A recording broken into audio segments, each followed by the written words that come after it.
So they do all kinds of crazy things, make pictures of me, make fun of me on their radio show and everything. They're ascended masters. I'm white, and I've got everything I need. No one clutches their purses when they're in a room alone with me. And I can drive for any neighborhood I please at any hour, and the police don't do a thing. So if I see a penny on the ground, I leave it alone and fucking flip it. I'm a straight white male in America. I've got everything I need. I'm a guy getting paid more than a girl with a degree. And I can walk down the streets after dark, no one wants to rape me. And I can get a girl pregnant and just as easily flee. Just like my straight white male dad did to me. So if I see a penny on the ground, I leave it alone and fucking flip it. I'm a straight white male in America. I've got all the luck I need. I've got a pile of broken mirrors and I'm walking under ladders and I'm spilling tons of salt, but to me that doesn't matter, cause my skin and my gender and my orientation are the best things to have if you live in this nation. I recommend it highly.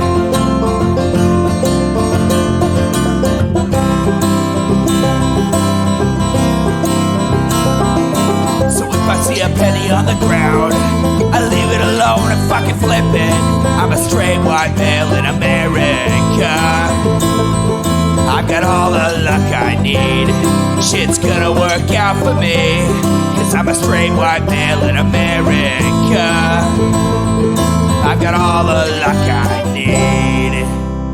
All right, everybody, welcome to the Intellectual Dollar Tree. We do the show live every Wednesday at 7 p.m. Pacific, unless we don't.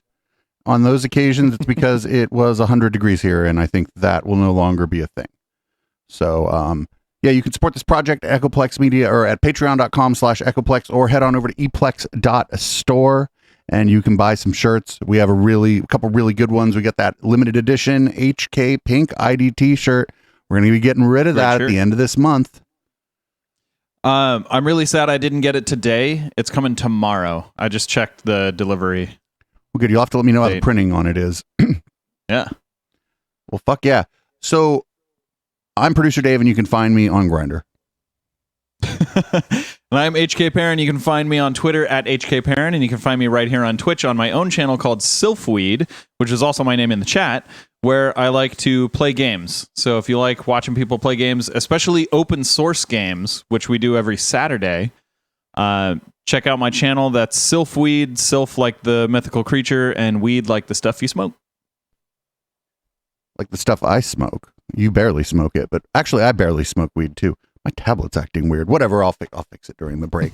So last week we did Gore Vidal versus William F. Buckley at the Democratic National Committee in 1968. So this week we're going to do them at the Republican National Committee in 1968. And without any further ado, here's a blast from the past. These conventions, two of America's most eloquent and most decided commentators have joined us this year. They are Gore Vidal, a former Democratic candidate for Congress, but better known as an author of, among many other things, a play about a political convention, and William F. Buckley, Jr., a former conservative candidate for the mayor of New York, but better known as a Squished Head Man commentator and editor of the National Review. Mr. Buckley, who of the potential candidates do you think is, if I may steal a title from Mr. Vidal, the best man? Oh, I'm not prepared to say. I think that several... I think it looks better this way. ...qualified to be a good president. Oh, his head? Ask me, but are too shy. Is who do I like most?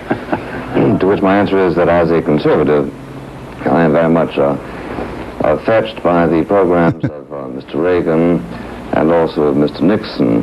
I think that Mr. Nixon has convinced the majority of the delegates that he is the best man in the light of his experience, given also the fact that his experience coincides with his commitment to a series of policies which they endorse.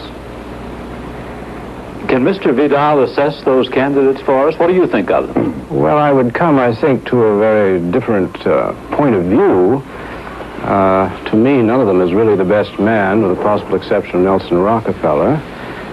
I cannot possibly imagine Richard Nixon as the President of the United States. I think he is essentially the hollow man that we always discussed. I think we're living in revolutionary times in which new programs are needed, and that you're going to need somebody who can really, the young people in the country, the Negroes, the ghettos, the poor, I mean, are angry. it was a bad choice. This is a terrible time, and here you have a man. Not the best. Although no longer the worst. Against public housing, against slum clearance, against rent control, against farm housing, against extending the minimum wage. He was against, or rather dubious about the 1954 Supreme Court decision bill. He said, I'm opposed to pensions in any form as it makes loafing more attractive than working. And now today he offers us a program for the ghettos, which he's made much of. And what is it? Well, he's going to give tax cuts to private businesses that go into the ghetto and to help the Negroes. Now, in actual fact... Like the vernacular from back then, even from like a liberal, is pretty interesting, like using words like ghetto and Negro and stuff. It's not. So they'll get their tax cut, and we'll have nothing in the ghettos, probably, but the rising expectation of what is now revolution.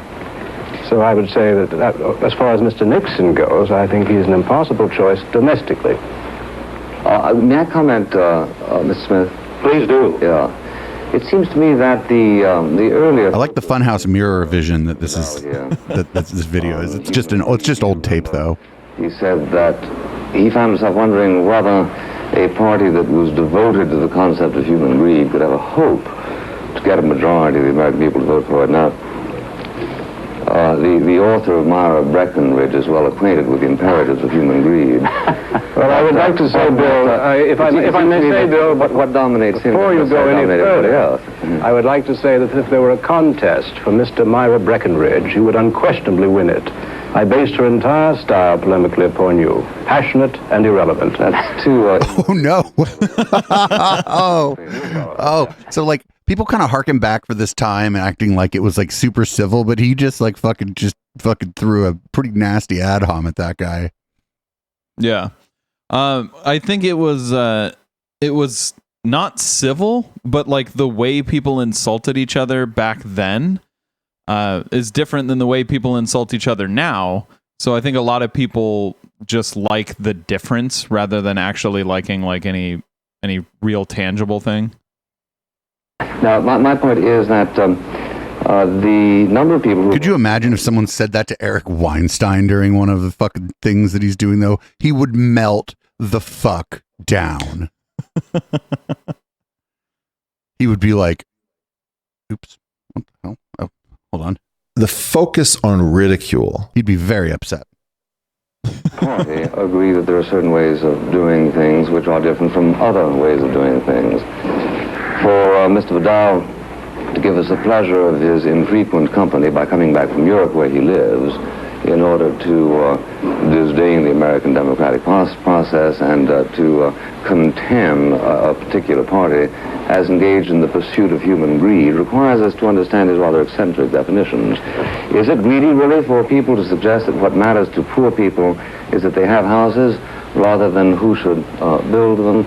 It was Senator Bobby Kennedy, not Mr. Nixon, who first suggested a tax rebate for businesses engaged in this kind of pursuit. Is it really greedy to want to preserve our freedom? Have the Republicans been greedy by being prepared to support a war which kills American youth and uses up $30-40 billion a year? They may have been wrong, but greedy would strike me as very wrong-headed.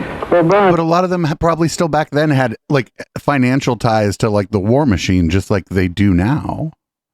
So some of them might have been in favor of the war for personal financial gain, among other things. I mean, that's the thing is like, what he's like, oh, you know, you said there you're the party agreed. And then he brought up like something about the war. And he's like, well, you can also be warmonger. You know, they could also be warmongers and greedy. It's not like, oh, because actually they're just warmongers, dude. It's like, well, no, they're both. In a lot of senses, one is both the same. War is a racket. Party, which is based upon the business interests. It represents only 27% of the people of the United States. Somebody once pointed out Republicans are not a party, they're a class. And it's a class of, by and large, small businessmen with very strong views about not weakening the moral fiber of the poor, who now number 30 million people. And by and large, I quoted for you Mr. Nixon's record in the Senate, which was not terribly helpful as far as programs for the poor goes. And they do believe, however, Republicans, in spreading the money around amongst themselves. And they get, through big business, they get far more subsidies than the poor do. And as a matter of fact, we have a situation in the United States where... It's funny how everything he's saying, socialism for the rich. it was true then and it's true now. Right. It's probably just accelerated now. Yeah. Even worse now. Possibly. And free enterprise for the poor. The rich are subsidized, and the poor, alas, I think our military budget is something like $75 billion. And I agree entirely about the horrors of the war with Mr. Buckley. We're bound to agree on something. And only $2 billion is spent for poverty programs, which all the Republicans, to a man in House and Senate, have been opposed to. The thing about the poverty program, and of course the thing about the democratic system, is that there ought to be a party free to discuss that which is wrong in a particular concept. And it is widely acknowledged by a lot of people, many of them Democrats, that the poverty program hasn't worked. It's certainly acknowledged by poor people who are victims of the rather comfortable rhetoric of Mr. Vidal. The principal contributions that have been made to the elimination of poverty in America have been made by millions upon millions upon millions of people who have not sought political favor, who work hard enough to create a surplus, which surplus is distributed in the way the surplus has been distributed during the past 4 or 5 generations in this country, resulting in the fact that we have the luxury of being able to focus on those who are poor in our midst, as though we can do something about it, which is something that no other country less occupied with human greed has the luxury. The nice thing about the Republican Party is that every 4 years... He mentioned the poor amongst themselves, referring to them as... essentially wealth generation of the previous 4 or 5 generations. At that time, wasn't he talking about like going all the way back to slavery? Yes, I believe so. If it's 4 or 5 generations... I'm not even sure we're 5 generations. I don't know. It depends on how you define a generation and how many years it is. Yeah, like certainly people that were alive here, like their parents lived through slavery. So like I would say, you know, there is a big discrepancy between what he said was generating the wealth and what was actually generating the wealth. Yeah, absolutely. I mean, 4 or 5 generations back from them is probably well into, like, it might be 4 or 5 generations back from 68 might be like 1800. Yeah. Freeloaders, they don't want to work, and I have many quotes here from Ronald Reagan and Richard Nixon on the subject, and making fun of the minority groups with lovely little remarks like what was one of the headings in the National Review when Adam Clayton Powell got nabbed. The headline was, "The jig is up."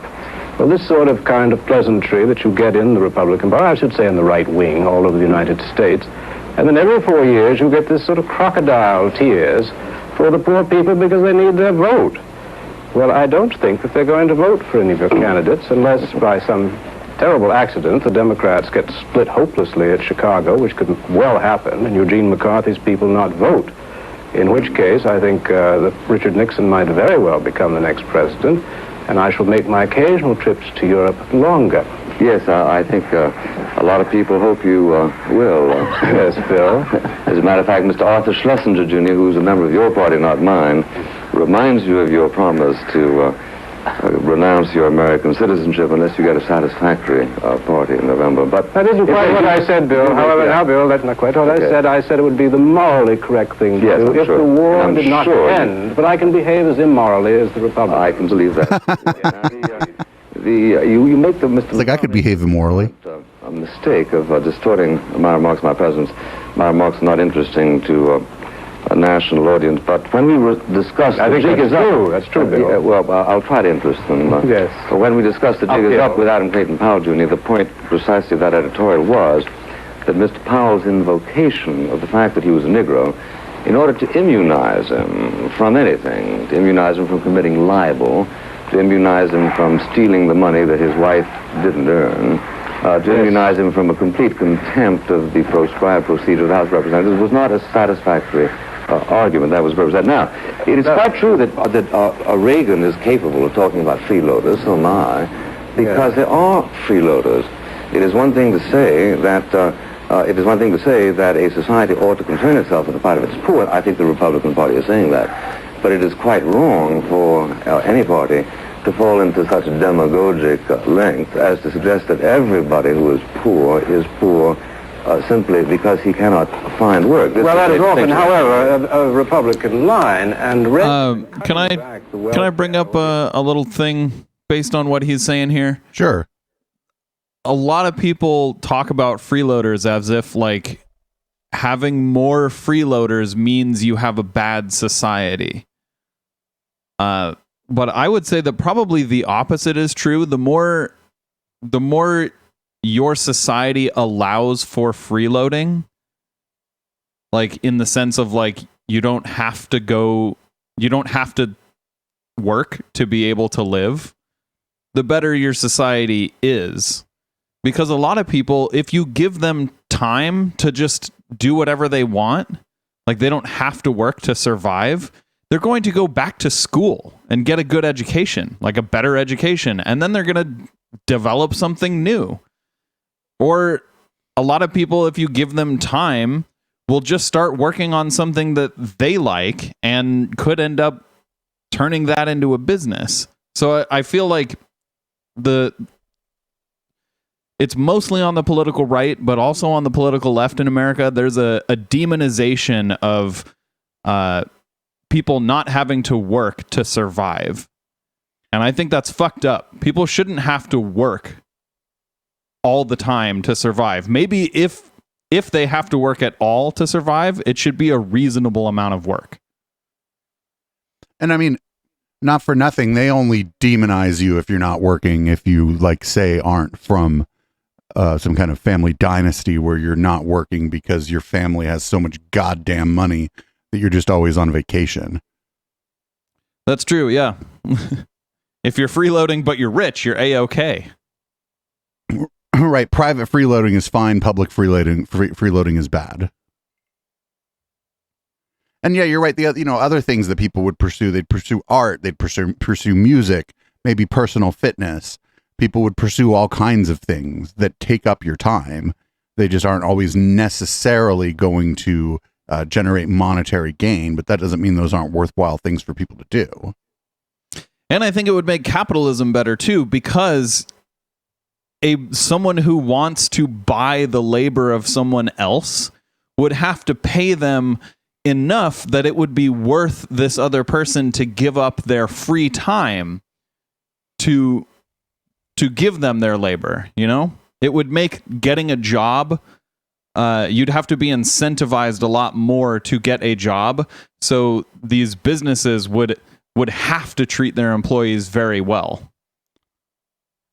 Office of Economic Opportunity, he rejected something very proudly, something like 12 programs. Now, these were programs not only to help the poor, but to help them find jobs.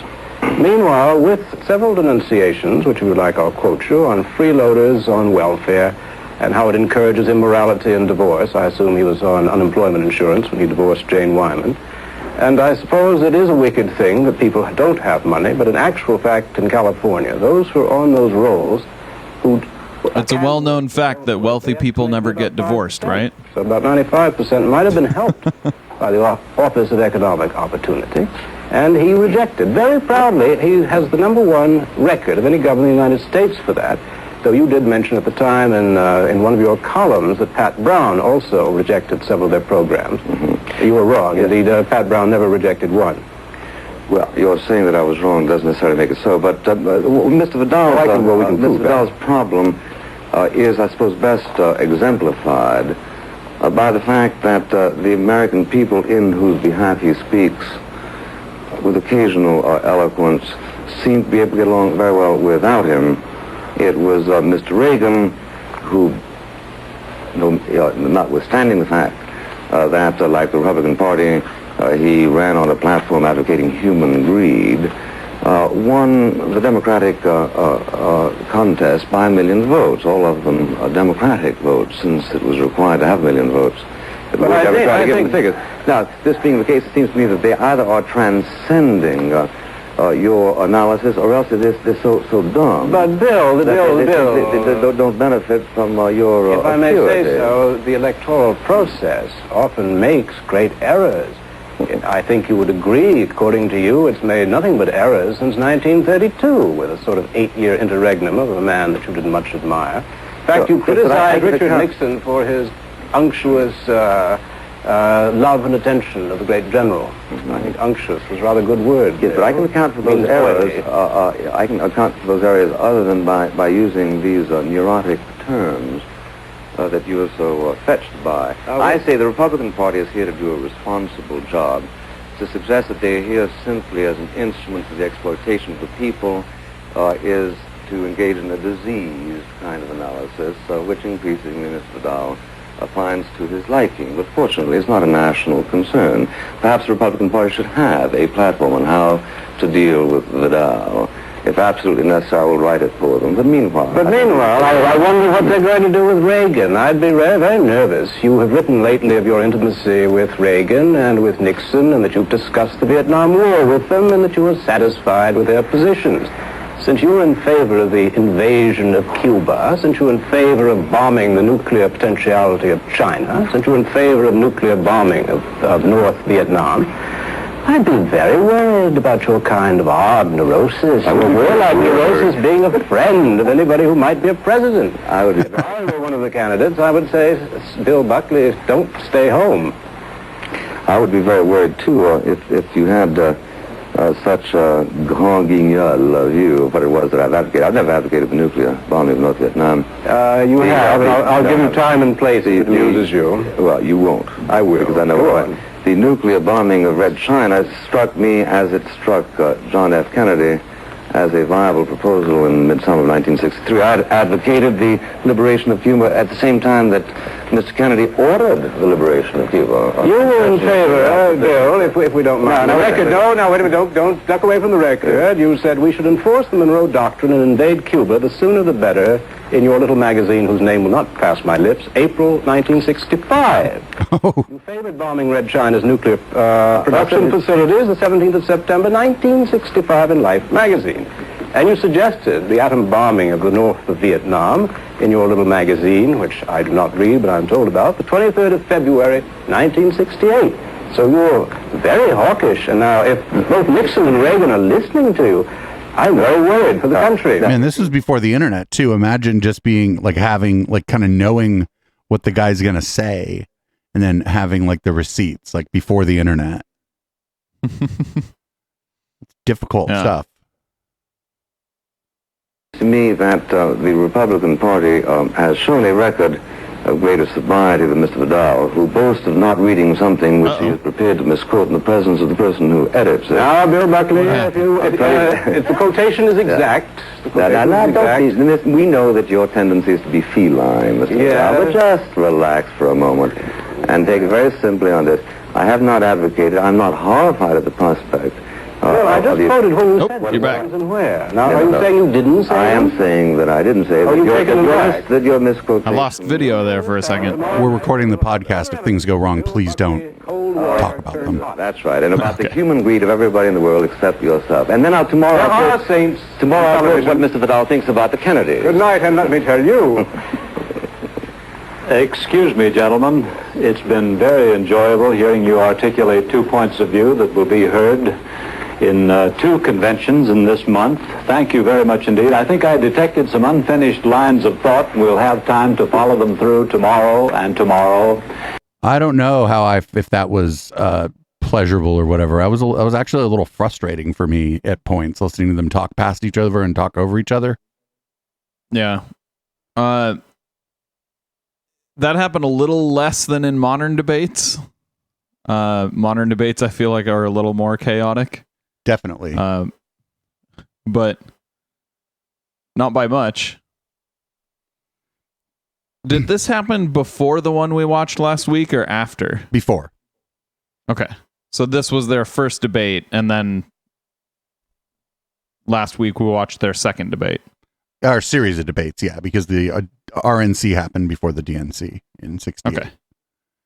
So here's debate 2. This is the second night. They're probably going to pick it up where they left off in some ways. And some dissent on the now completed Republican platform from our guest commentators, author Gore Vidal. Is the dovish plank on Vietnam a cunning device to get peace-minded voters to vote for war-minded candidates? I happen to be suspicious because in 1964 I voted for Lyndon Johnson and peace. And editor William F. Buckley, Jr. The platform is an excellent example of the capacity of a platform to reconcile different points of view. On the one hand, there is something in it for most Republicans. On the other hand, a dove-minded candidate could select and stress certain phrases, as could a war-minded candidate. We'll be back with a full report on all that happened in Miami in the 24 hours before the convention in 1 minute. 10 seconds. Oh, it would have been kind of cool to see the commercials from 1968. Yeah, that would be.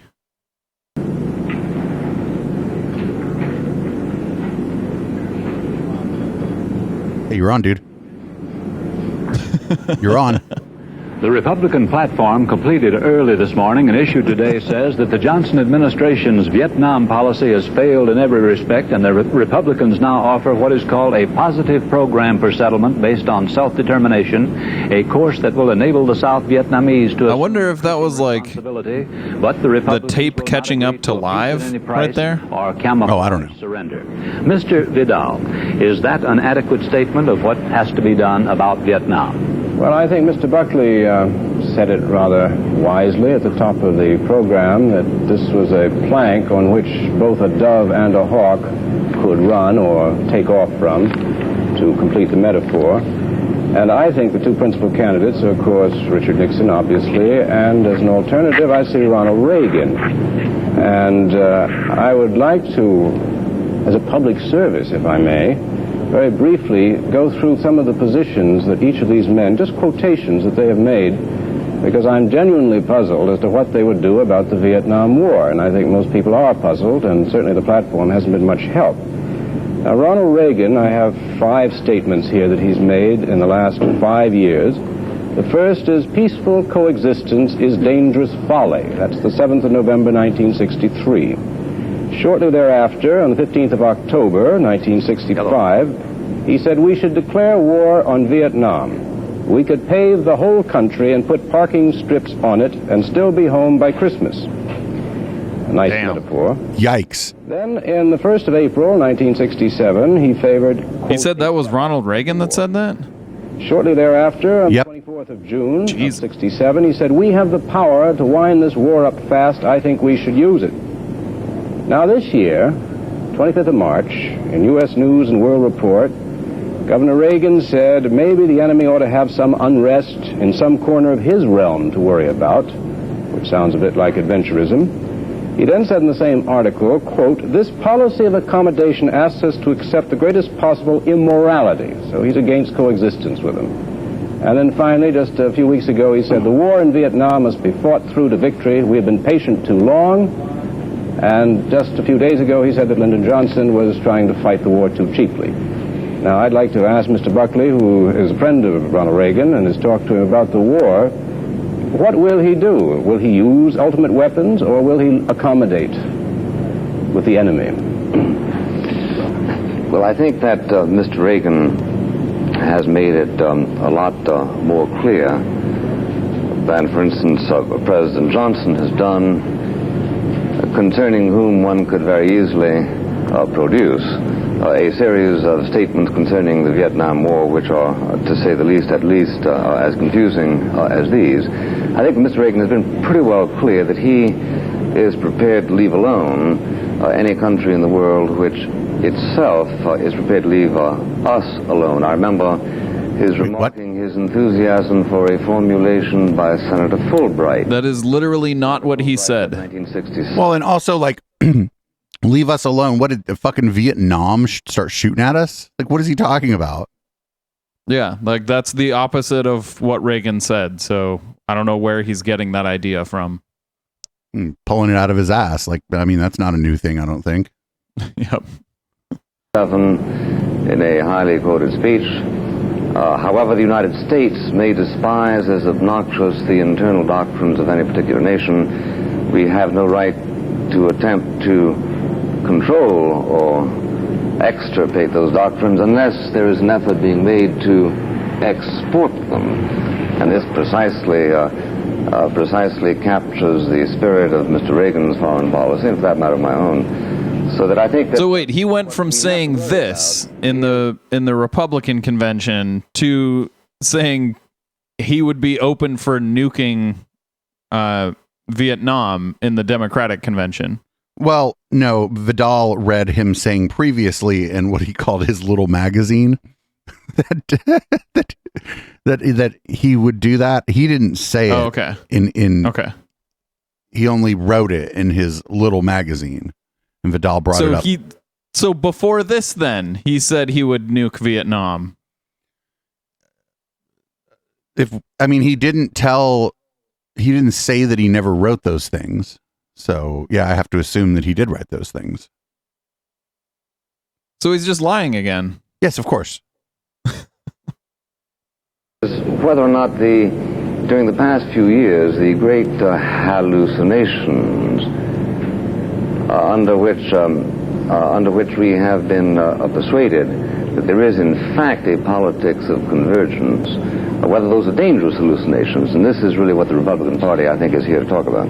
I think it's worrisome, however, a candidate who as recently as 2 months ago is talking about the dangerous folly of peaceful coexistence. One thing we have to remember, that there are more communists than there are us.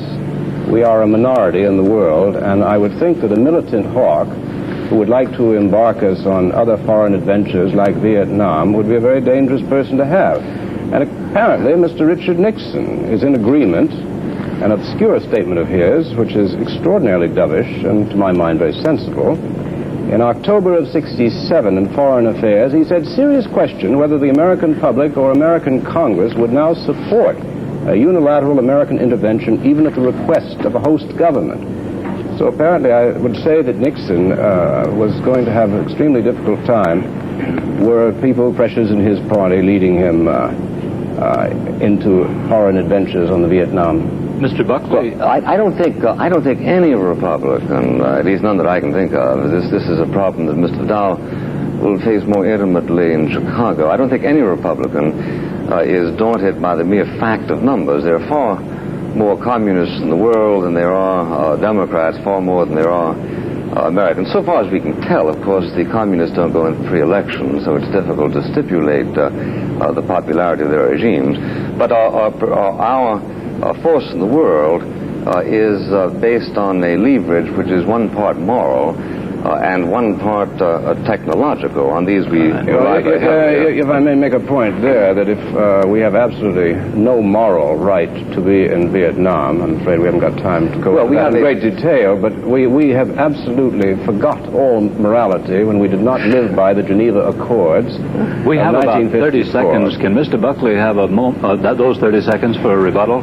Well, I think that there's a lot of cynicism in any platform. For instance, there's one phrase that says, nor have we forgotten the Cuban people who still cruelly suffer under communist tyranny. What that really means is, nor have we forgotten to forget the Cuban people who still suffer under communist tyranny. This is, after all, a political convention, not a convention among tablet keepers. And under the circumstances, I think they're doing pretty well. Well, thank you very much, Mr. Vidal. Mr. Buckley, I'm sorry we don't have more time, but we do have 4 more nights, and we'll make the most of them beginning tomorrow. Every night we intend to call on political editor Bill Long.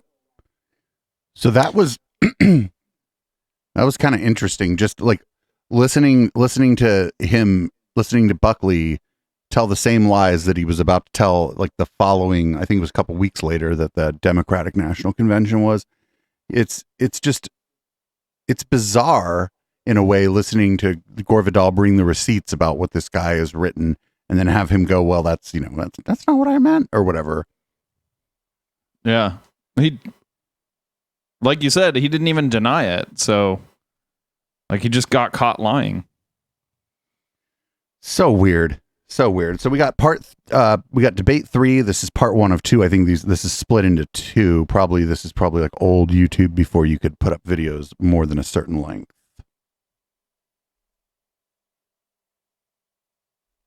Day of the Republican convention, we've heard a few all-right speeches and quite a few ho-hum type speeches. We would like now to demonstrate how the English language ought to be used by 2 craftsmen, our guest commentators. How to lie and how to call somebody out on lying. Buckley Jr., a conservative Republican, columnist and commentator, and one-time candidate for mayor of New York. And Gore Vidal, author of, among other things, I feel like this is the laziest backdrop they've had so far. About a convention called the Best Man. Maybe they're at a theater. Mr. Buckley, you've studied the potential candidates. Which 2 do you think would make the strongest Republican ticket? I should think that among those who are nowadays being considered, the 2 strongest would be Mr. Nixon and Mr. Reagan. I say that not only because I consider them to be competent, but because I do feel that both Mr. Nixon and Mr. Reagan have a sense of a communicable conviction that the Republican Party has something distinctive to offer. There is, I think, a little bit too much in some of the others of the sense that schematically the Republican Party ought to arrive at position A, B, C this particular year. But the other 2, I think, grew up in the Republican Party with some sense of mission. Mr. Vidal, can you... I don't think he said anything. Yeah. I was trying to parse what he said and make it mean something, but it just doesn't. Right. He wasn't like, oh, these 2 people have these policies I like, or because the guy asked a question like, what should the ticket be?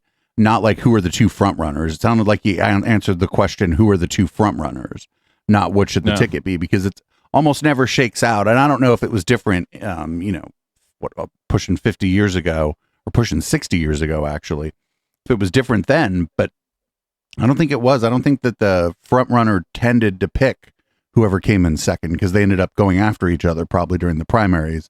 They wanted to pick somebody who they hadn't spent a lot of time going after for obvious rhetorical reasons later in the general, right? Yeah.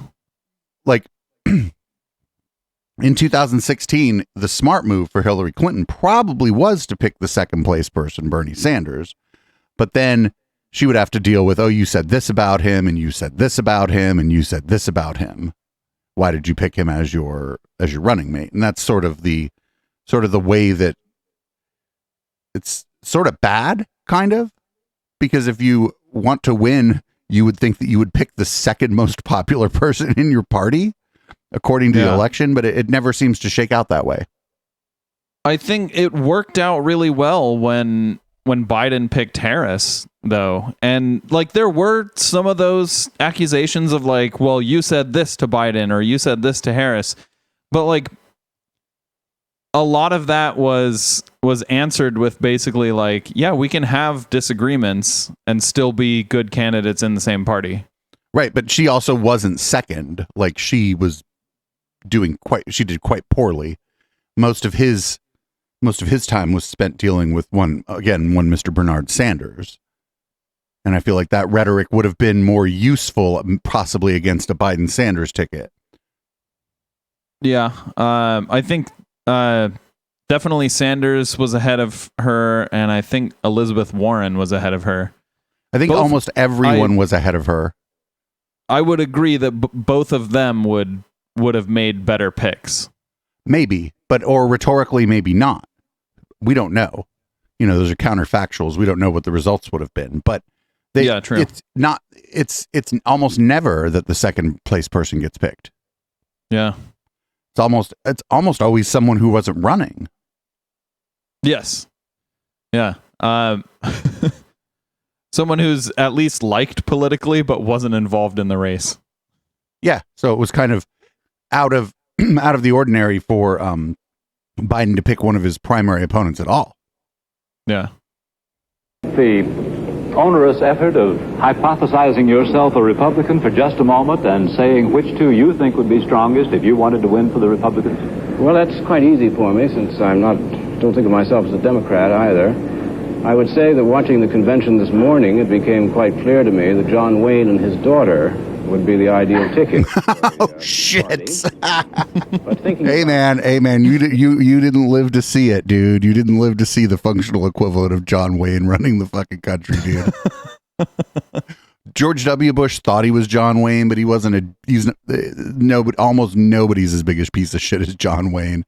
I think this was the year that John Wayne wanted to fight somebody at the RNC, but I'm not 100% sure. It was at the Oscars or something. I know it was an Oscars, and it might have been the same. Might have been 1968 that John Wayne wanted to fight somebody at the Oscars, and they had to hold him back.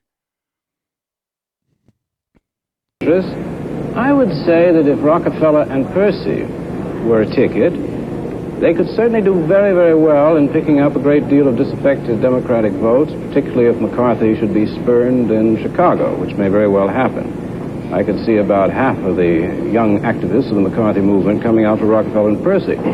Rockefeller and Reagan would certainly be a much more certain ticket for the Republicans to win with. But if they did win, I wouldn't like to be Mr. Rockefeller.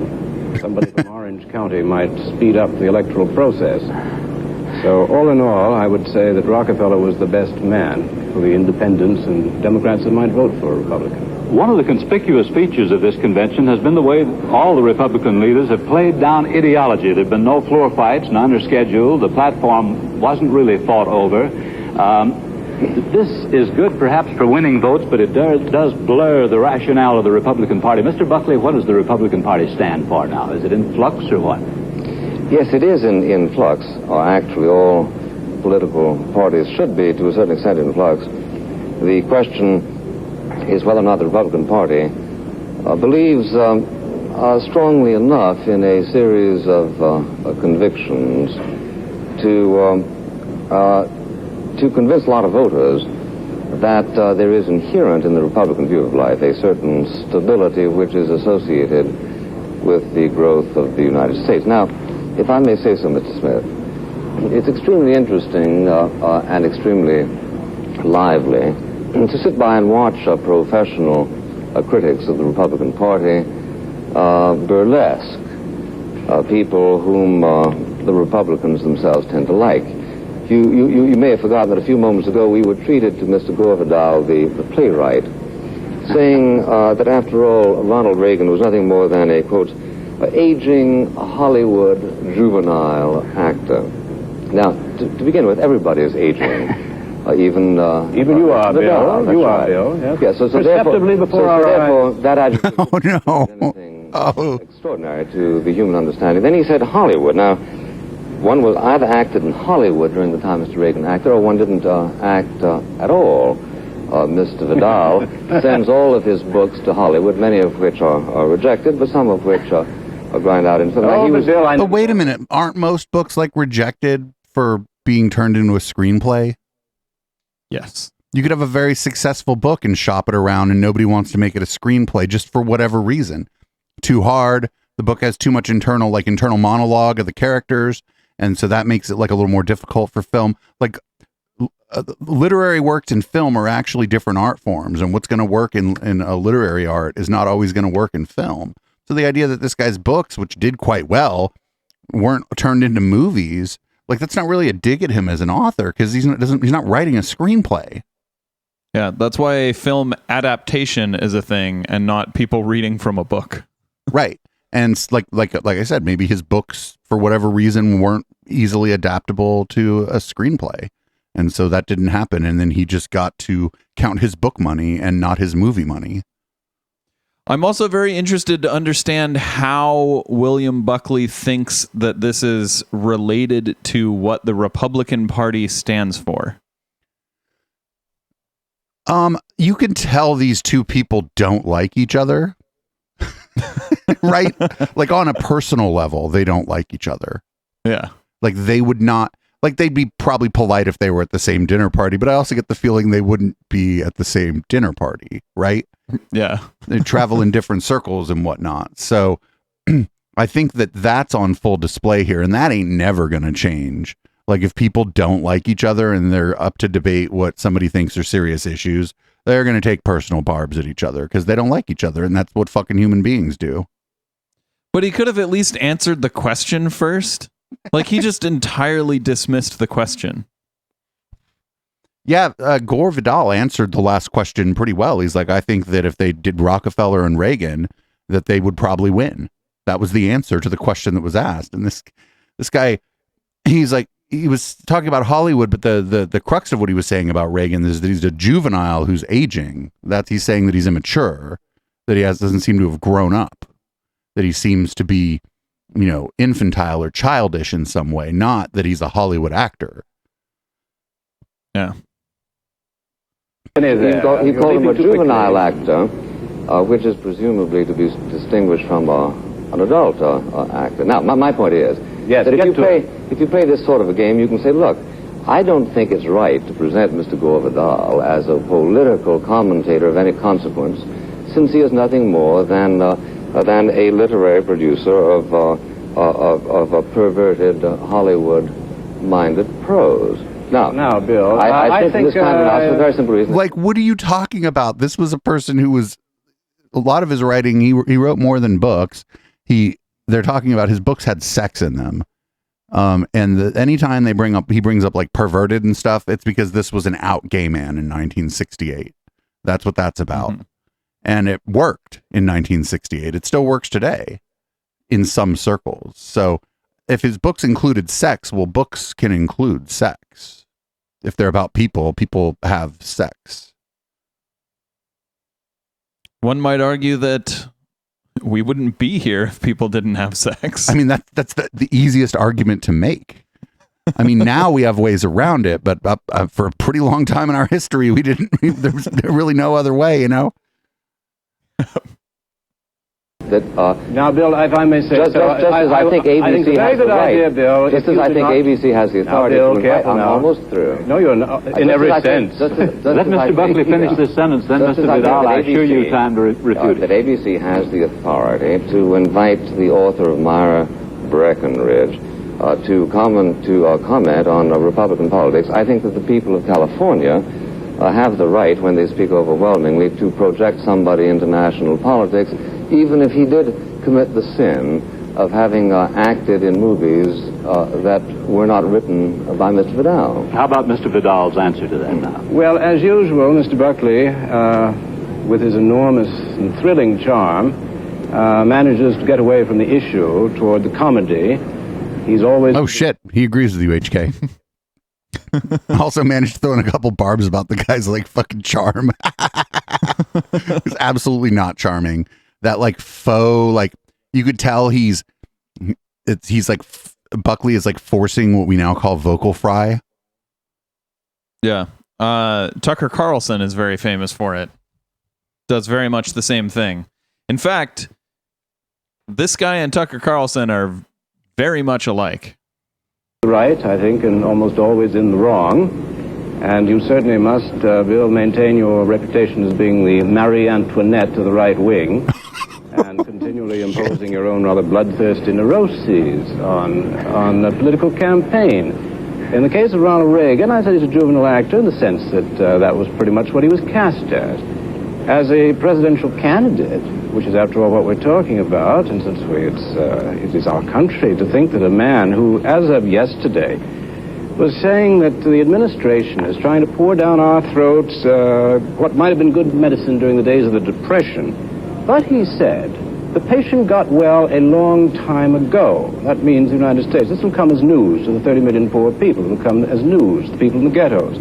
People that, I'm afraid, voted against you so heavily when you ran for mayor, Bill. When you kept reminding the Negroes in Harlem that was it their landlords who came up tippy-toe in one of your favorite verbs and threw the garbage out of the windows for them. And, no, I think all in all... You're pretty hard up. That a man who is...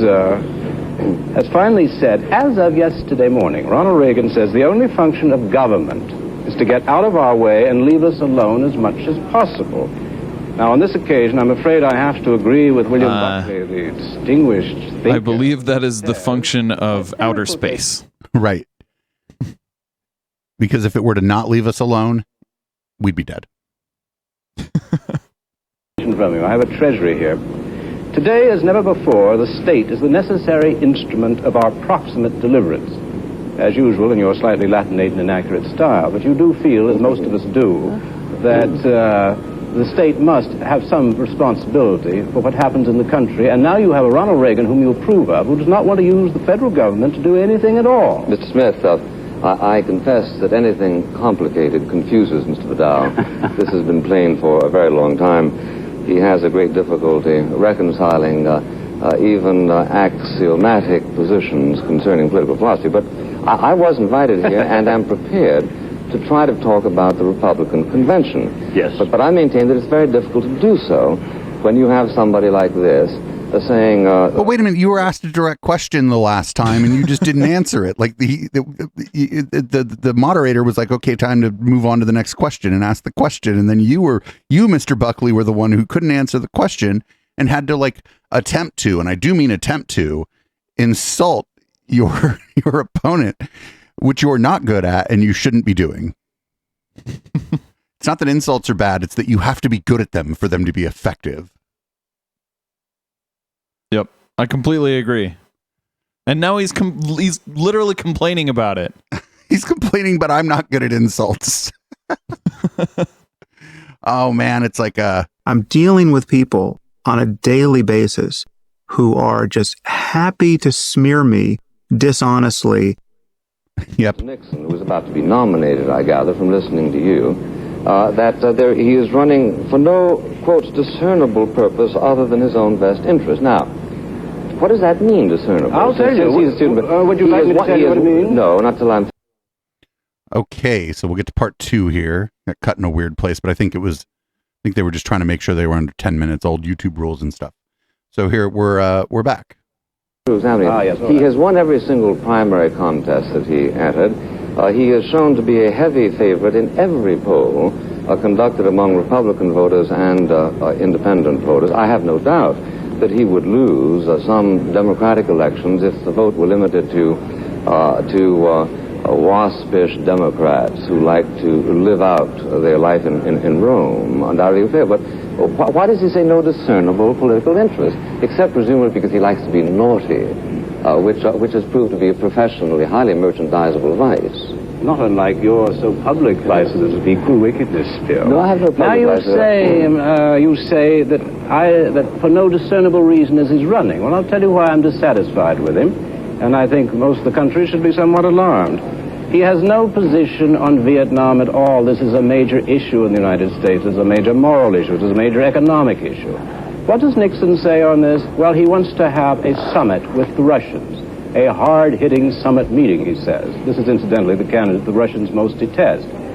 It being a proxy war, actually, that's not the worst idea. Yeah. May be very helpful, the fact they hate him, to a few Wallaceites, but it's not going to do him much good at a conference. He issued an economic statement. What did he come out for? Higher interest rates. And then for the ghettos, what does he have to say about what is in effect a civil war in the United States? Well, he'll give tax deductions to businesses that want to go and work in the ghetto, and he'll install a computer to tell them where the jobs are. Now, I don't call that much that's discernible to the naked eye, except somebody playing it very safe to get elected. Mr. Vidal, your description of the naked eye hardly fits that of somebody who is moderately well informed. I have no doubt that there is somebody in Haight-Ashbury or Greenwich Village who considers that your caricature... Greenwich Village. Again, with the gay shit. Fetching. Oh, I don't. Mr. Nixon has elaborated at some length his position on Vietnam. He is committed to the rightness of that endeavor in Vietnam. He does believe that the United States government, as a result of a schizophrenia which is bound in Lyndon Johnson, has not vigorously prosecuted what is in fact a war. a war which he relates to our own best interests. For you to suggest See, like him saying has not vigorously prosecuted the war, and then you think about what he was saying about using nuclear weapons in the war, it seems to me like maybe that's what Buckley would, you know what I'm saying? What do you mean has not vigorously prosecuted the war? You can't just go around fucking wiping out civilian populations. And I think that's what he means by not vigorously prosecuting the war or whatever. Yeah, he means turning Vietnam into a crater. Attempting to accelerate democratic achievements, that all he has done is speak in such verbs, is hardly to do him or you a service. I'm so happy to see your elegant prose style at its very best tonight, Bill. It's very inspiring to those of us listening to it. I think you've been I wonder. He can't just laugh at a fucking gag, right? Like when he gets when like every time that Buckley has tried to dig at Vidal, like on a personal level, Vidal just kind of laughs. Buckley can't do it. He always has to try to clap back, and he's just not good at it. Like he's so bad at it. He's like bad at it. Like Mr. Oz is bad at clapping back at John Fetterman in Pennsylvania. He's that bad at it. If Nixon is going to prosecute this war seriously, one would like to know what he's going to do. He's ruled out atomic weapons already. He's pretty much ruled out an invasion of the North. He does want in some way to cool it, but he won't tell us. Now, I think he ought to. I would also be interested to know, would he be interested in your project, since you are a great friend of his and professional entertainer of the far right?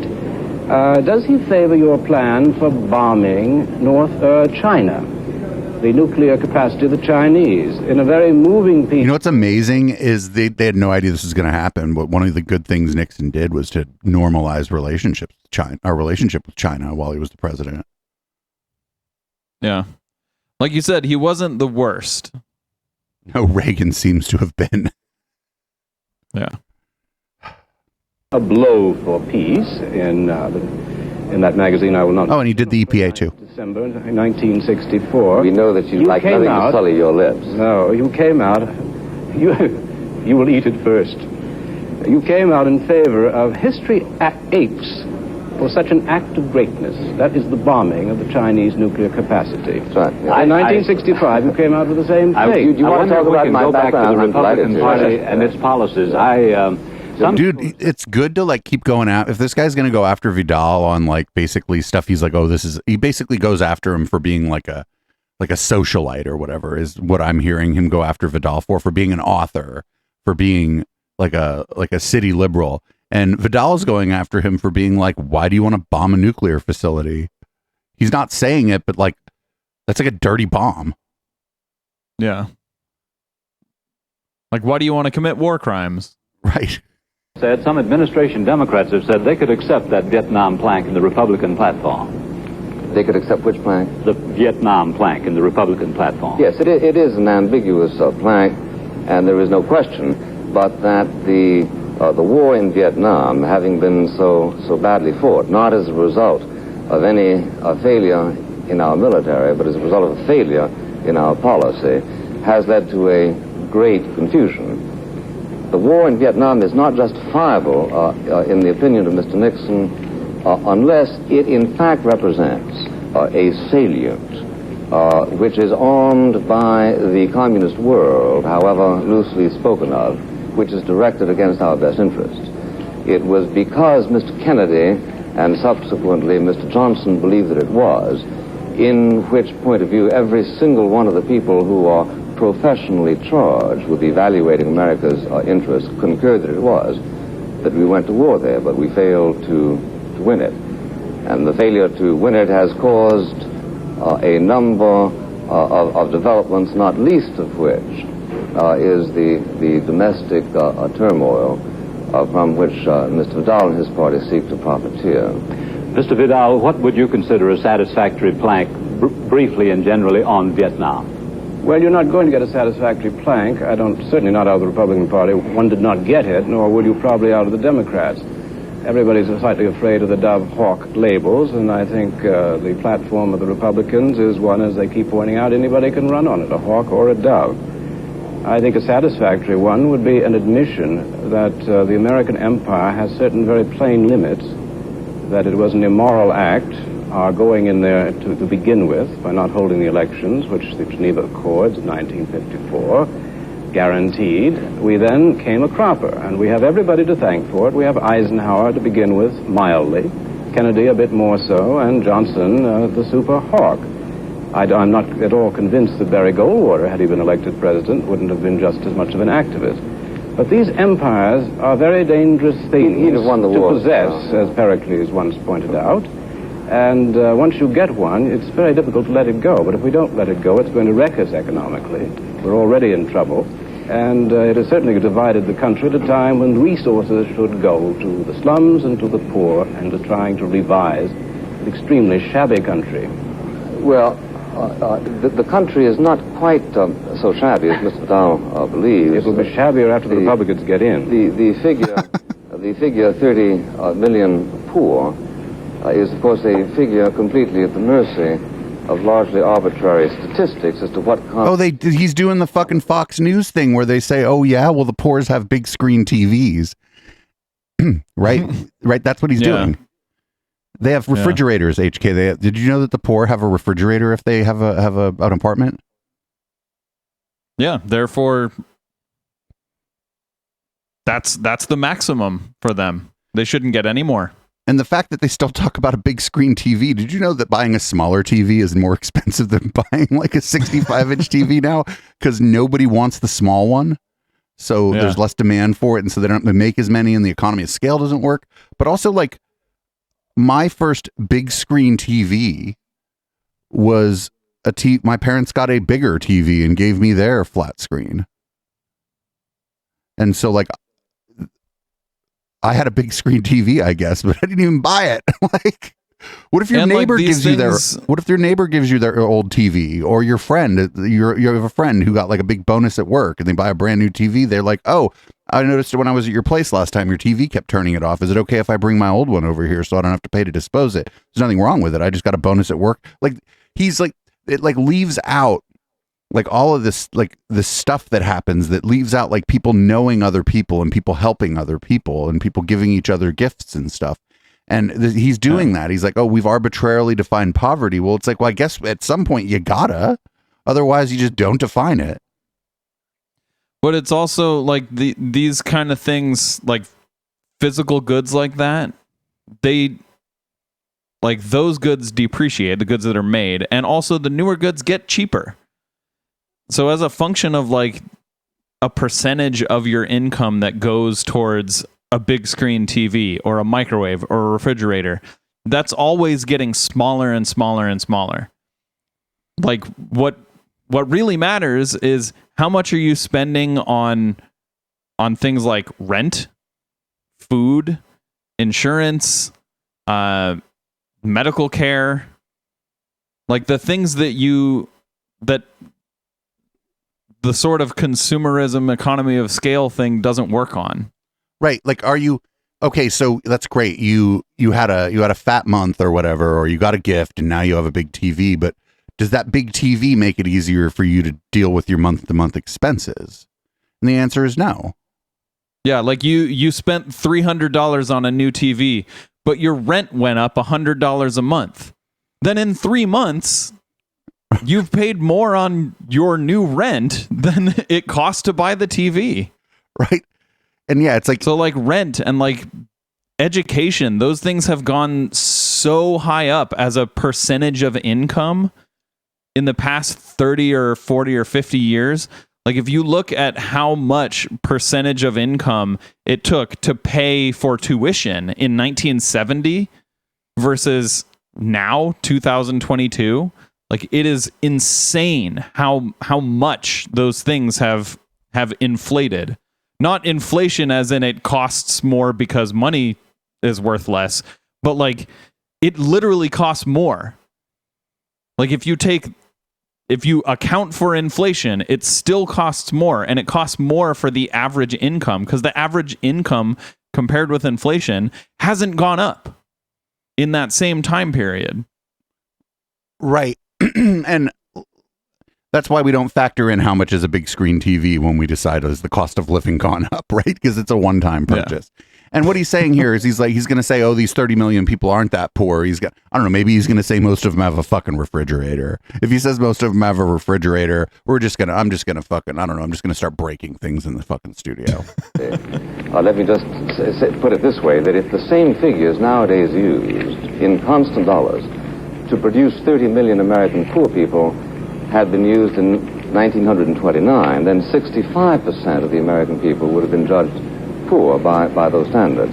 The point is, of course, the Republican Party is aware that there is not nowadays an American imperialism. Well, now he just literally used like inflation metrics. Right. We want to be in Vietnam because the Chase National Bank struggles to establish a branch there. This is the hobgoblinization Gentlemen, of the Marxists. You have just about I think one concluding sentence apiece. Can you give us one? I will, Mr. Vidal? I would say that Mr. Buckley has misstated the case on poverty, as he has on much else. That there are over 30 million people living at the poverty line, and the Republican Party, according to its platform, which I've read very carefully, is going to benefit the insurance agencies, the private interests in great detail, and nothing at all Mr. Buckley. people. Well, I think that it is something for which all of us have to be grateful, that there are left in America people who believe in the democratic process sufficiently to know that occasionally people can penetrate such myths as have been energetically projected by Mr. Vidal, and that they choose not to avail themselves of the alternative that Mr. Vidal offers them up, which would be not only a philosophy and an economy of stagnation, but also a spiritual world of stagnation. Well, thank you very much indeed, gentlemen. While William Buckley and Gore Vidal have been taking a second... Okay, so from that, you were right. He literally used, and not for nothing, in the 20s, late 20s, we were just entering the Great Depression, I think. So even if he wasn't using inflationary metrics, like that was during a depression.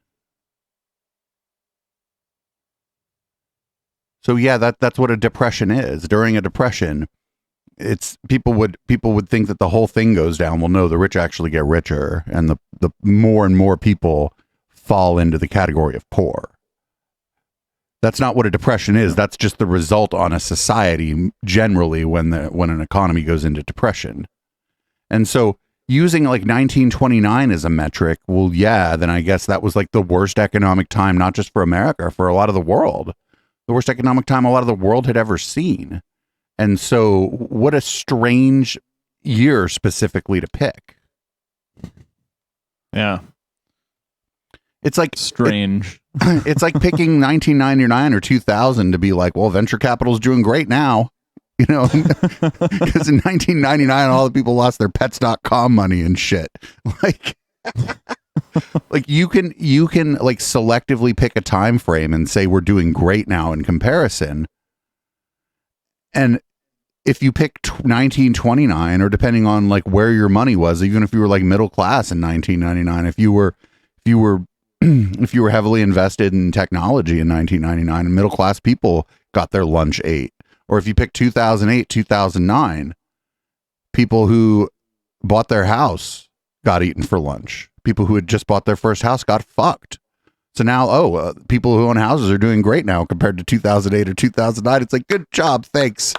People who are buying their first house are doing well compared to one of the worst things that ever happened to people who bought their first house. Thanks. Yeah. Just more examples of Buckley being extremely dishonest. Or like just cherry picking data like that. Like, I don't know. I feel like that 1929 thing was just so blatant and brazen that Gore Vidal didn't even have to respond to it. Because of how obvious it is to anybody who like took 6th grade American history and knew what the fuck happened like in 1929. The financial system collapsed and the government hadn't like kicked into gear to try to help anybody yet because they were ill-equipped for it. So yeah, and at the time that was like 30 years prior. So that would be like us talking about, what would that be, 1992? 1992 was baller compared to now. The middle class was doing really well in 1992. Yeah, but that was the beginning of the decline of middle class wages going up. And also, I look at it from a lens of, in 1992, I wasn't 18 yet, and both of my parents were working in Silicon Valley, not necessarily both at tech firms, but doing jobs that were like tech related jobs. And so, and all their friends were generally going to be in those kinds of fields too. And everybody around me, their parents, people at school and stuff, because of where I lived in Fremont, like all that money was falling from the sky. I mean, if I lived in Flint, Michigan, maybe my opinion in 1992 might have been quite different. Yeah. Because there wasn't no tech firms in Flint, Michigan, right? Or if there were, actually, I was wrong. I think the wages started stagnating. Like the wage increase of the middle class started stagnating in like the 70s. Right. But again, it was like with boom times still. There were still boom times for middle class people in the basically 92 to 98 was one of those boom times. If you lived in a big city that had some sort of like tech base, it wasn't just here in the Bay Area. LA, the people in LA were doing pretty well. People in Miami, people in Austin, because Austin was starting to come up as a tech place. But then there were cities like Detroit where that wasn't the case. Yeah. Detroit was in free fall in the 80s and 90s, like economic free fall. So we're going to watch debate 4. This will be the last of the GOP debate. And I wonder if Buckley's going to get mad and hurl a slur at this guy again.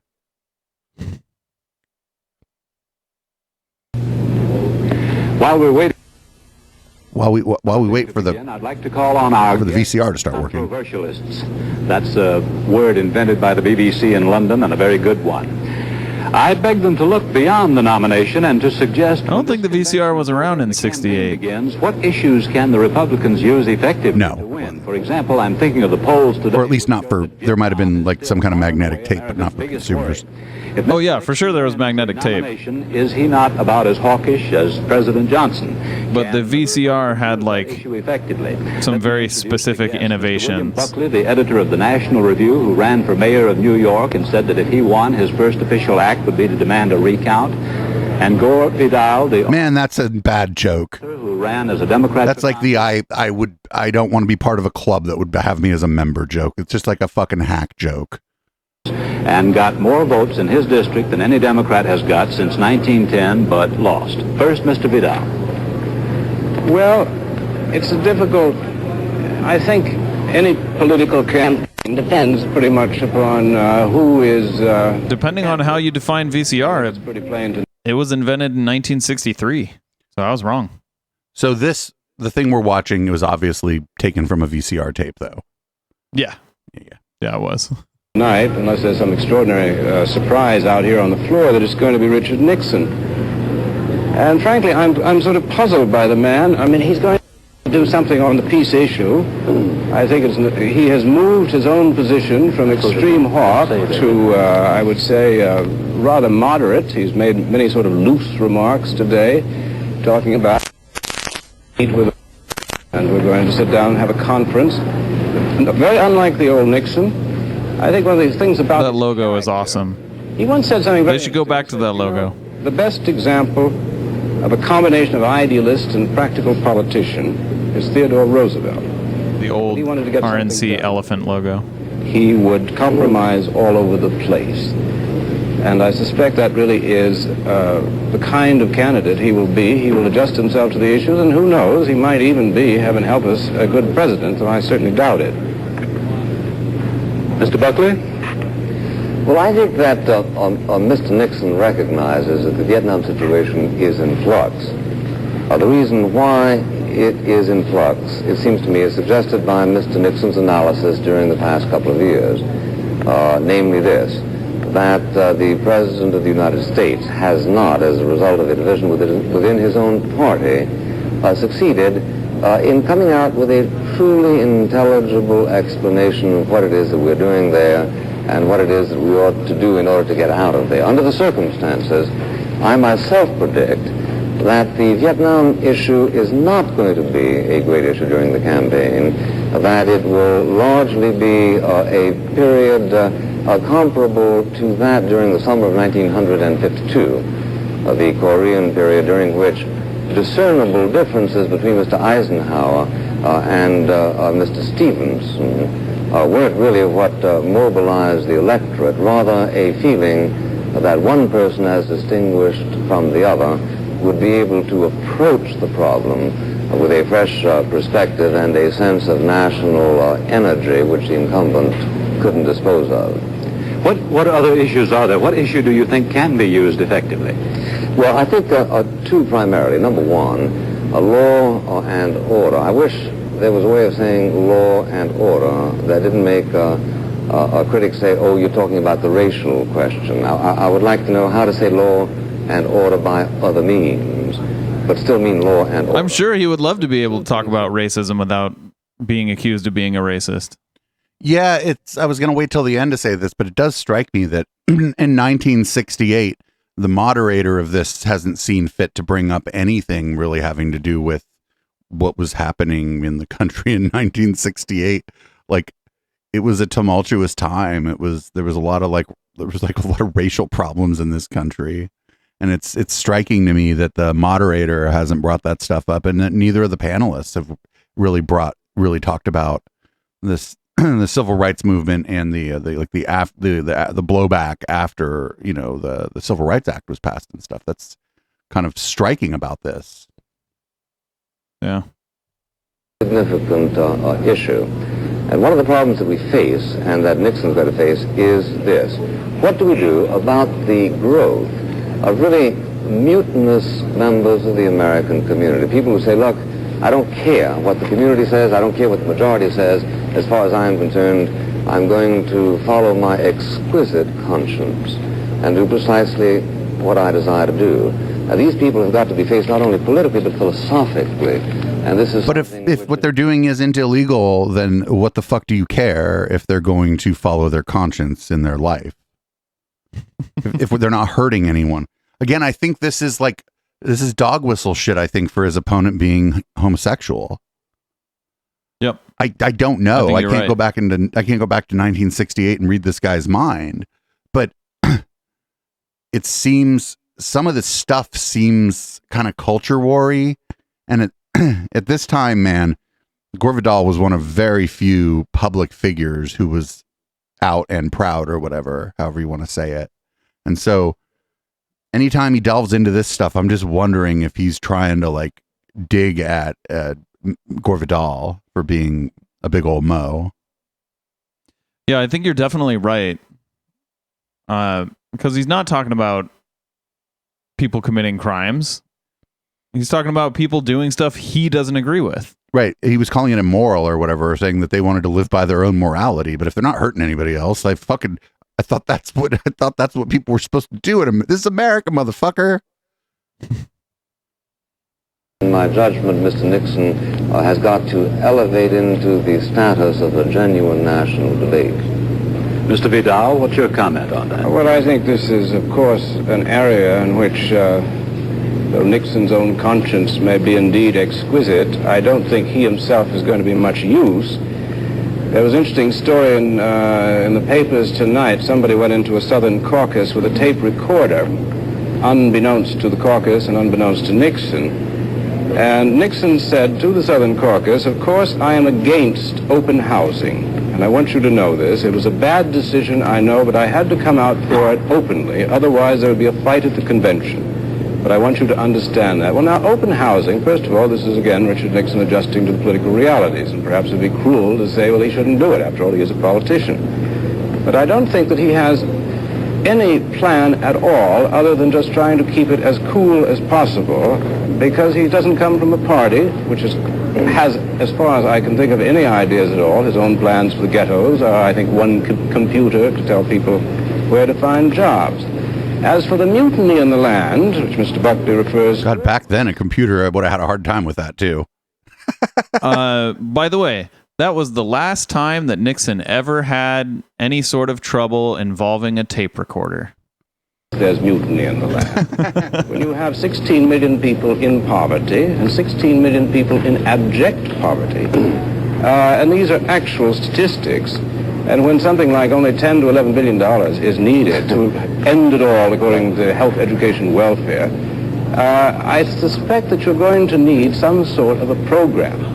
And this year, and this convention has been fascinating to me, because not only has there been no ideology, or what there is subliminal and done in code, but there have been basically no programs at all. So I must say about Mr. Nixon's campaign, I'm just curious. I don't know what he'll do. Well, in the first place, assuming that Mr. Vidal can create statistics by simply promulgating them, the answer... No, he just told you where the statistic came from. I don't remember what he said, but he told you where it's from.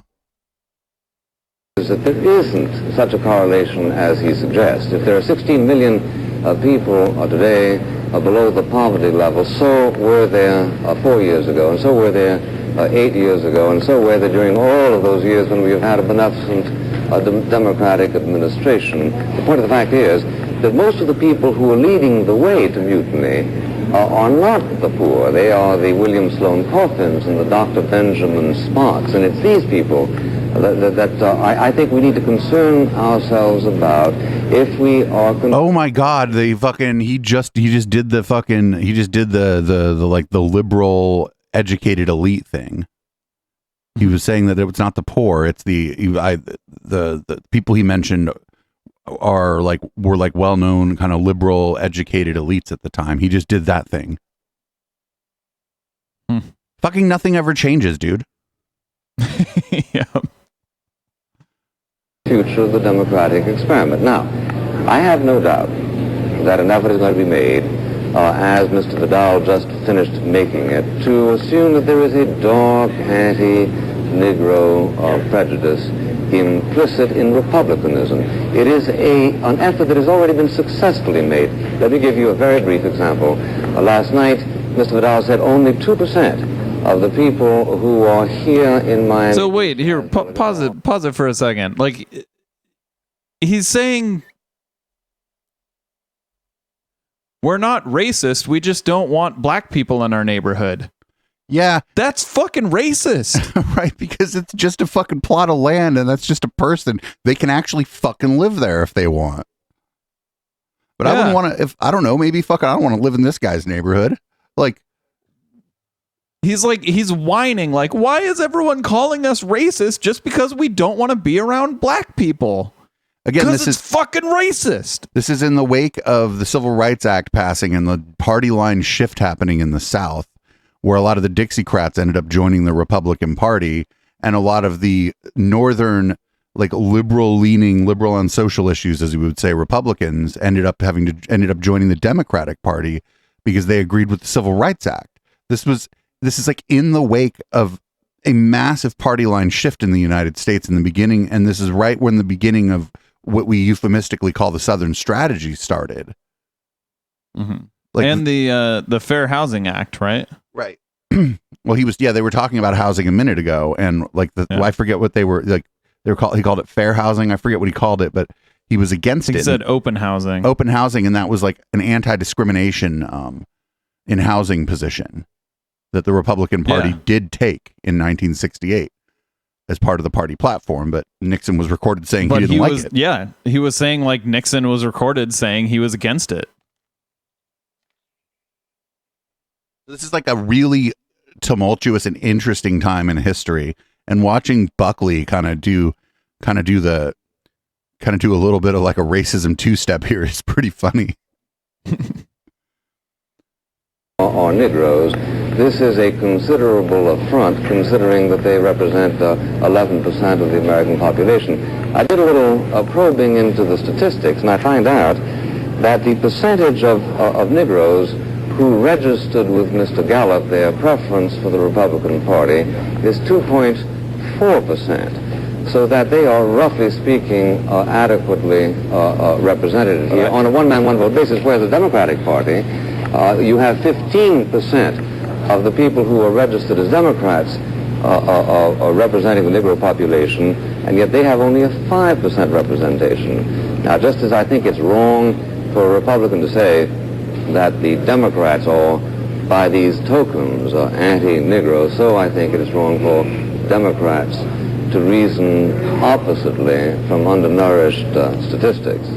The statistics are well-nourished, Bill, and the 2% reflects the fact that the Negroes feel there's nothing much to be got for them in the Republican Party, nor is there. Well, and incidentally, while we're on statistics, to finish once and for all. Yeah, arguing that your party isn't racist because, like, well, 2% of it is black people.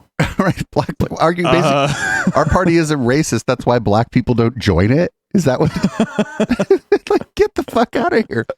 Like, and then again you notice that he like countered what Buckley was saying, and Buckley couldn't shut the fuck up and let him talk. Yeah, there were a couple times where there was crosstalk between the two of them, but it'd be interesting to go back through this and see who kind of started the interruptions. And it seems to me that Buckley was the most likely one to pipe up when Vidal said something he didn't like. Yeah, I got that impression too. I think Buckley is the one that interrupts more often. And don't get me wrong, like it's, you know, I had talked to Aaron from Embrace the Void about this.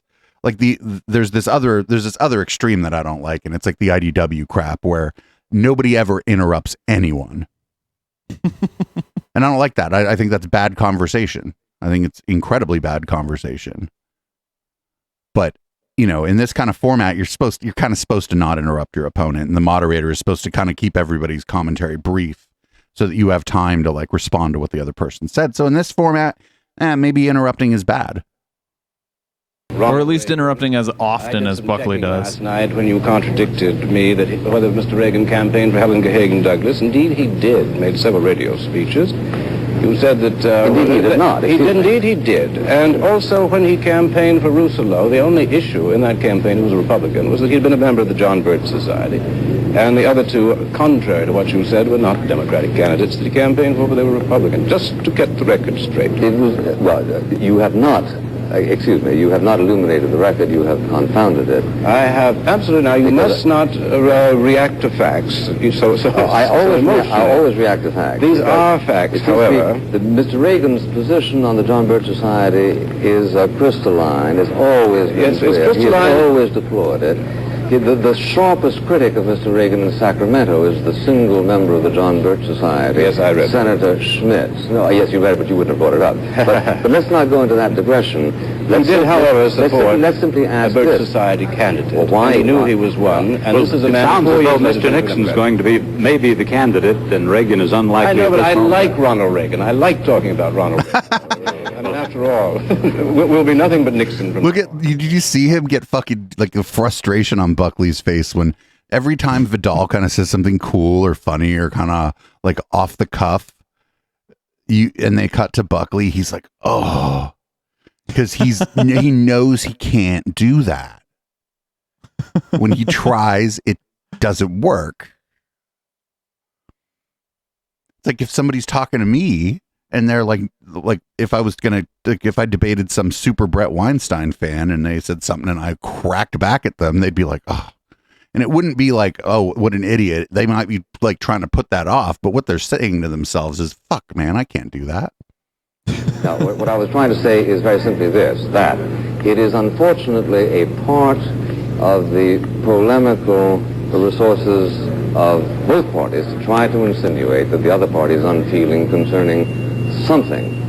My point is that the Republican Party has only had 7% of the Negro vote because the Democrats have succeeded in persuading the overwhelming majority of the Negroes that the Democratic Party shows them an avenue to real progress. But we've had... No. You don't... They've just shown themselves not to be the Republicans. Like in 1960... Shown themselves not to be as racist as the Republicans, because at this time, the Democratic Party was still a bit racist. A bit? Yeah, this still a mite racist.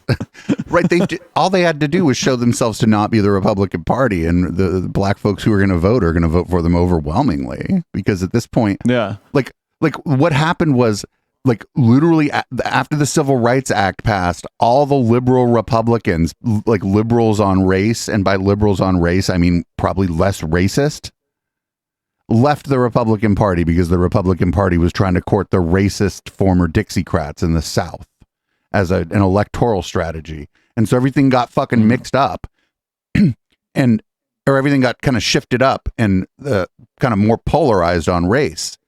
And so, yeah, like black folks are going to be like, well, we're going to go and vote for these people, I guess. Like, yeah. The lesser of two evils at that point. It's people like, oh, you still get evil. I'm like, but you get less.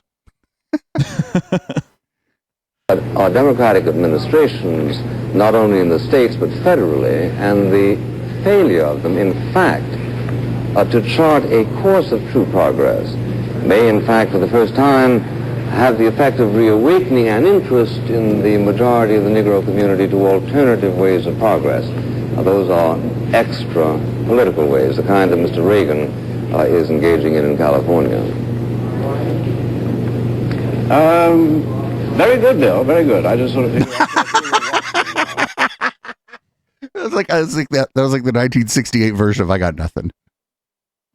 Very good, very good. Like, how do you respond to that asinine shit the guy just said? I like what's her name?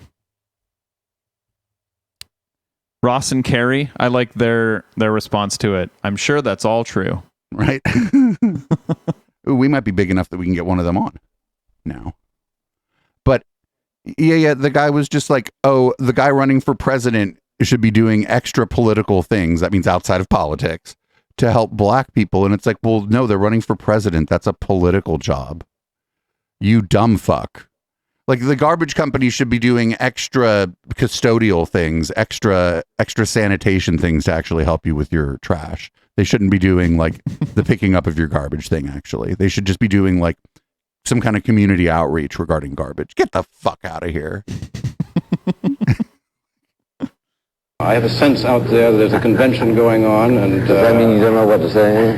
No, I know what to say. I just finished saying it. That Richard Nixon has come out against open housing, and he's explained to the Southern Caucus that he said one thing to the public and another thing to... Lots of people come out against open housing. The Democratic mayor of Milwaukee now don't bring fought against open housing for years. Right, but that's bad too.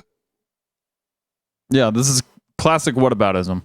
You see, because he thinks it's unconstitutional. Yes, and my Aunt Fanita's against it too, but we're talking about Richard Nixon, who is running for president. I know, but you only bring it up because he's running for president, we're talking about Richard Nixon. Because you assume that one can draw certain inferences from it. I'll say you kind can. That suggest that Mr. Nixon is delinquent in a morally sensitive area. I would say that Mr. Nixon has proven himself to be all things to all men, if I may quote St. Paul to you.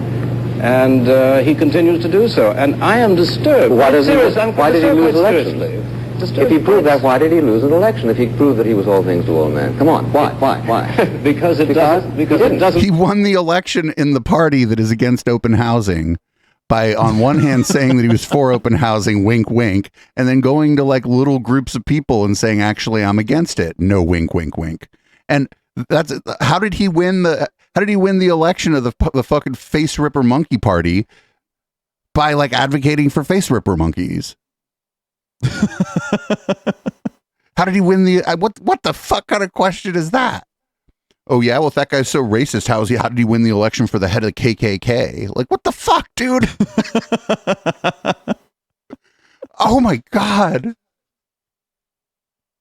Always work, and you can't fool all the people all the time, except perhaps on television. Then he wasn't all things to all men. I think you're sweating. Here, take this.